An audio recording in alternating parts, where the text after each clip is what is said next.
બનાસકાંઠા જિલ્લામાં કાંકરેજના થરાના તાણા ગામની સરસ્વતી શિશુ મંદિર શાળામાં ધોરણ 6 માં અભ્યાસ કરતા 2 વિદ્યાર્થીઓને શિક્ષકે માર માર્યાની ઘટના સામે આવી છે।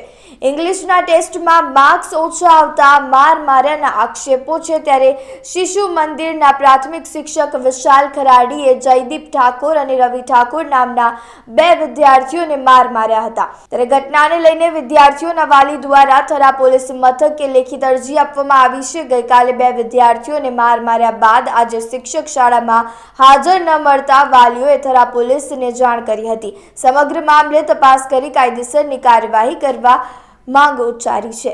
અમે શિશુ મંદિરમાં ભણા છે અને ટેસ્ટમાં ઓછા આવ્યા એટલે અમે રોતા હતા તો નતા મિલતા, અમે રોતા હતા તો અમને મિલતા નતા। શિક્ષક માર્યા વિશાલભાઈ અમે શિશુ મંદિરમાં ભણા ધોરણ 6 વિશાલભાઈ અમે રોતા હતા તો નતા મમ્મી છોડતા એવા મારતા હતા લીલી છોડી।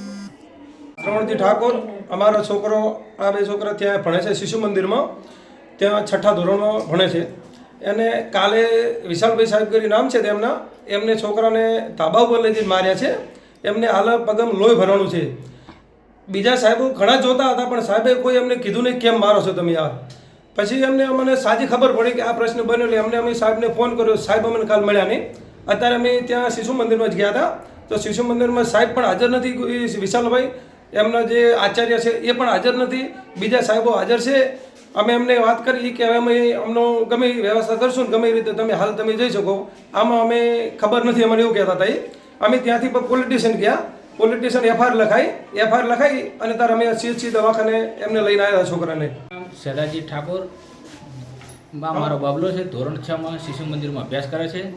જે એમને ટેસ્ટ લેવામાં આવ્યો વિશાલભાઈ ગુરુજી દ્વારા ઇંગ્લિશ વિષયનો, તેમાં કંઈક માર્કિંગ ઓછું આવવાના કારણે એમને ઢોર મારવામાં આવ્યો છે અને જ્યાં સુધી એ બાળકને લથડી આંખે નીચે ના પડ્યો ત્યાં સુધી એને સતત મારવામાં આવ્યો છે। જો માર ન પતી તો એમને અંગૂઠા પકડાય ત્યાં સુધી છોકરો લથડી આંખે નીચે પડ્યો। પછી સાંજે છૂટતા અમારે ઘેર આવ્યો કે મને થોડો મારવામાં, મેં તરત જ રૂબરૂ જઈ તરત શાળામાં ગયો 5:30 પોણા 6 આસપાસમાં, તો મને સંતોષકારક કે તમે અમે યોગ્ય પગલાં કરીશું, તમે રૂબરૂ મળજો એવી વાત કરેલ। પણ છતાં અમે સવારમાં ગયા તો કોઈ અમને સંતોષકારક જવાબ ના આપેલ।